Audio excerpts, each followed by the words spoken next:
Bom dia a todos, que a paz de nosso Senhor e Salvador Jesus Cristo esteja contigo, meu irmão e minha irmã.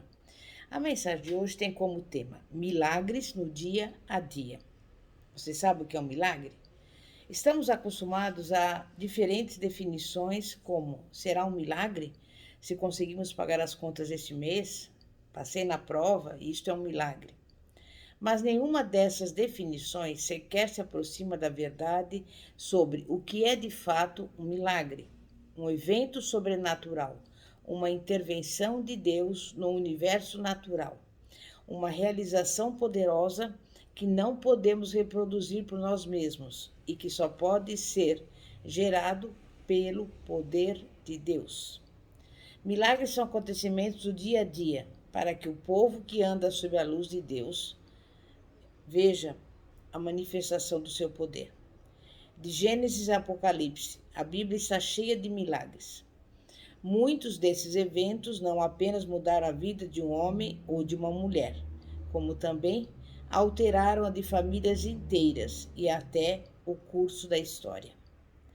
Logo, quando declaramos que vivemos com base na palavra de Deus, estamos dizendo que nos baseamos em uma história e uma tradição de maravilhosos milagres, em relatos sobre o poder sobrenatural de Deus, para intervir, resgatar, prover, salvar, curar e libertar. Deus abençoa e provê para seus filhos por meio de milagres. O Senhor também usa os milagres para executar o seu juízo contra os inimigos e para fazer valer o seu plano e os seus propósitos na terra. Se você está planejando obedecer ao chamado de Deus para começar a viver em meio a milagres, comece a ler as Escrituras e a perceber a mão de Deus em ação.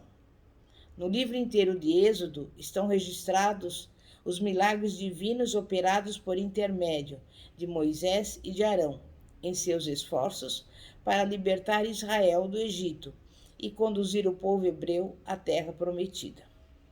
No capítulo 6 de Josué, é narrada a queda das muralhas de Jericó. Ainda, em 1 Reis, capítulos 17 e 18, vemos alguns dos milagres realizados pelo profeta Elias. Ele profetizou uma seca em Israel e a chuva cessou de imediato. Profetizou uma fonte contínua de alimento para ele e a casa da viúva de Serepta. Ressuscitou o filho de uma viúva. Subiu ao Monte Carmelo, enfrentou os sacerdotes de Baal e desceu fogo do céu. Em 2 Reis 6, Eliseu e o seu servo Gease estavam cercados por todos os lados pelo cruel exército sírio. Ele orou e, em seguida, Deus abriu os olhos do seu servo, e esse enxergou os exércitos celestiais que estavam à sua volta. Em 2 Reis 6, versículos 4 a 7, um dos servos de Eliseu usava um machado emprestado, quando a parte de ferro do machado escapou da haste de madeira e afundou no Jordão. Ele recorreu ao profeta, Eliseu apenas jogou um galho na água e ordenou que o ferro do machado flutuasse na superfície. A seguir, pediu ao servo que simplesmente o pegasse. Entre os muitos milagres realizados por Jesus, podemos citar a transformação da água em vinho, a cura da sogra de Pedro, a cura de um leproso, a ressurreição de Lázaro, andar sobre as águas, a restauração de uma orelha cortada. No Novo Testamento, Pedro ora a Deus e ressuscita uma mulher chamada Dorcas. Temos também a cura por meio dos lenços de Paulo. Paulo ora e Deus ressuscita um homem. Há também os milagres na ilha de Malta. Enfim, Deus operou sinais, prodígios e maravilhas por intermédio de quase todos os heróis da Bíblia. O milagre referido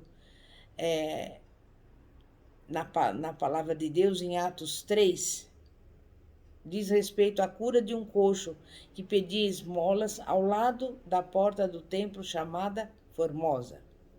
Pedro e João estavam cuidando das suas tarefas cotidianas, como sempre faziam. No entanto, foi-lhes dada a oportunidade de agir em prol de um milagre. Os apóstolos certamente já tinham visto muitas vezes aquele homem mendigando à porta do templo. A primeira reação de Pedro e João poderia ter sido a de continuar o seu caminho, mas Deus queria interromper a rotina deles para realizar algo extraordinário.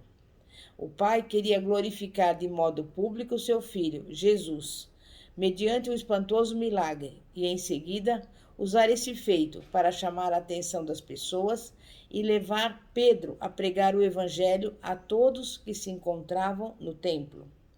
E veja só o resultado. Mas muitos dos que tinham ouvido a mensagem creram, chegando o número dos homens que creram a perto de 5.000. Atos capítulo 4, versículo 4. As Escrituras deixam claro que continua sendo da vontade e do agrado de Deus operar milagres por meio de cada cristão hoje. Na grande comissão, Jesus declarou de modo claro que sinais acompanhariam todos os que crescem, e não somente os apóstolos, pastores ou aqueles que pregam no púlpito. Agora que você já sabe o que são milagres, tente compreender por que Deus opera os milagres. Então, saberá se o milagre pelo qual tem orado está alinhado com os objetivos de Deus para os milagres. Em primeiro lugar, Deus opera milagres para proteger o seu povo. Deus começou a sua brilhante história de milagres e proteção no início da humanidade. Em Gênesis 4:15, lemos que o Criador colocou certa marca sobre o filho de Adão, Caim, para protegê-lo de quem reclamasse vingança contra ele. Nos capítulos 6 a 8, vemos que Deus preservou a humanidade ao salvar de forma milagrosa Noé e a sua família do dilúvio. Em Gênesis 12 a 16, somos informados de que o Todo-Poderoso protegeu seu amigo Abraão, enquanto esse viajava para longe da sua terra natal, em busca da terra prometida, e incumbiu 2 anjos de defenderem o sobrinho de Abraão, Ló, da destruição de Sodoma e Gomorra. O Senhor também enviou um anjo para proteger a serva de Sara e o filho ilegítimo de Abraão, Ismael. O Senhor utiliza o seu poder miraculoso, até mesmo para proteger dos nossos próprios erros. Abraão cometeu vários, e um deles está registrado em Gênesis 20. Ele não contou a um rei estrangeiro que Sara era sua mulher. Abimeleque a levou para o seu harém, mas o Deus gracioso interveio de forma milagrosa para salvá-la e devolvê-la ao convívio com Abraão. Os milagres de proteção mais dramáticos que estão registrados no Antigo Testamento são aqueles relativos à libertação de Israel da sua escravidão no Egito. Primeiro, Deus enviou pragas para forçar os egípcios a aceitarem os apelos de Moisés e libertarem o povo do cativeiro. E isso culminou naquela terrível noite em que os primogênitos de cada família egípcia morreram. Os escravos israelitas seguiram as instruções do Senhor, ungindo os umbrais das suas portas com o sangue do Cordeiro Pascal, e nenhum mal lhes sobreveio. Esse era sinal que o Senhor lhes dera como garantia de que protegeria os israelitas da morte. Por fim, o faraó concordou em libertar Israel. Contudo, depois de tomar essa decisão, mudou de ideia e conduziu seu exército à caça dos israelitas, enquanto eles estavam acampados às margens do Mar Vermelho, apavorados, com a ideia de se afogarem nas profundezas do mar ou serem capturados e mortos pelo exército egípcio. Mas Moisés, corajosamente, se dirigiu a eles e lhes disse: Não temais, estai quietos e vede o livramento do Senhor que hoje vos fará, porque aos egípcios que hoje vistes, nunca mais vereis para sempre. O Senhor pelejará por vós e vos calareis. Êxodo 14, versículos 13 e 14. O Mar Vermelho se abriu e os israelitas caminharam para a liberdade, pisando em terra seca. Quando os egípcios tentaram segui-los, o mar investiu contra eles de forma impetuosa e todos se afogaram. Esse é um poderoso exemplo de como Deus usa um milagre a fim de proteger o seu povo. E há muitos outros exemplos desses por todo o Antigo e o Novo Testamento. No Novo Testamento, em Atos 12, do versículo 1 ao 11, vemos a história da ação divina a favor de Pedro, que miraculosamente foi retirado da prisão onde aguardava a aplicação da pena capital.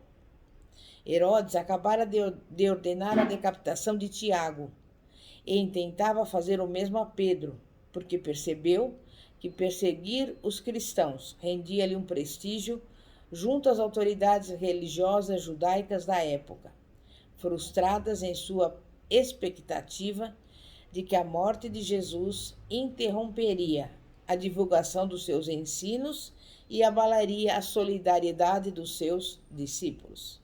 Em vez disso, os discípulos de Cristo começaram a pregar com ousadia a respeito da ressurreição do Salvador. Um número muito maior de pessoas se voltava para Jesus, crendo que ele era o Messias. A proporção de seguidores de Cristo era maior do que quando ele estava na terra. Muitos sacerdotes e fariseus não estavam satisfeitos com isso, e quando pediam ao governo romano que executasse algum dos apóstolos, todos eram favoráveis. E por isso, Herodes colocou os olhos em Pedro, mandando prendê-lo com a intenção de matá-lo. Na noite anterior ao seu julgamento, Pedro logo caiu no sono em sua cela na prisão. Além de encarcerado, ele estava acorrentado entre dois guardas. No meio da noite, apareceu um anjo na cela e soltou Pedro das suas correntes, conduzindo-o em segurança para fora da prisão. Eles passaram por 2 postos de sentinelas e atravessaram o portão de ferro da cidade. Durante todo o tempo em que esse milagre estava acontecendo, Pedro pensava ter uma visão. Quando caiu em si, entendeu que Deus enviara um anjo para resgatá-lo da morte, das mãos de Herodes. É provável que você também possa relatar ao menos uma situação na qual Deus tenha livrado do mal você ou algum conhecido de um perigo iminente. E somente o Senhor sabe quantas vezes já o livrou do perigo ou mesmo da morte, momentos de que você nunca se dará conta. Milagre tem um propósito. Alguns deles têm o específico objetivo de proteger o povo de Deus. Você pode até já ter sido receptor de um desses milagres de proteção sem ter consciência disso. E quando você realmente testifica um milagre, há outro propósito a ser cumprido: edificar a sua fé. É momento de oração. Santíssimo Deus e poderoso Pai, Pai de nosso Senhor e Salvador Jesus Cristo, te louvamos, te agradecemos por mais um dia de vida, pelo fôlego que o Senhor tem nos dado, pelos milagres que o Senhor tem operado em nossa vida, muitas vezes sem que tenhamos noção disso. E hoje, nesse dia que se chama hoje, pedimos que o Senhor envie teus anjos para nos guardar por todos os lugares em que estivermos, guardando a nossa vida, a nossa casa, a nossa família, guardando o nosso ministério. E neste momento, em nome de Jesus, eu te louvo e te agradeço, porque sei que tu és o Deus Todo-Poderoso para quem não há nada demasiadamente difícil, porque tudo é possível àquele que crê, e eu creio no teu milagre e na tua proteção, em nome de Jesus. Amém e graças a Deus. Glória a Deus. Pastora Fátima, da Igreja Evangélica Apostólica Poder de Cristo. Que a paz de nosso Senhor e Salvador Jesus Cristo esteja contigo. Glória a Deus, aleluia.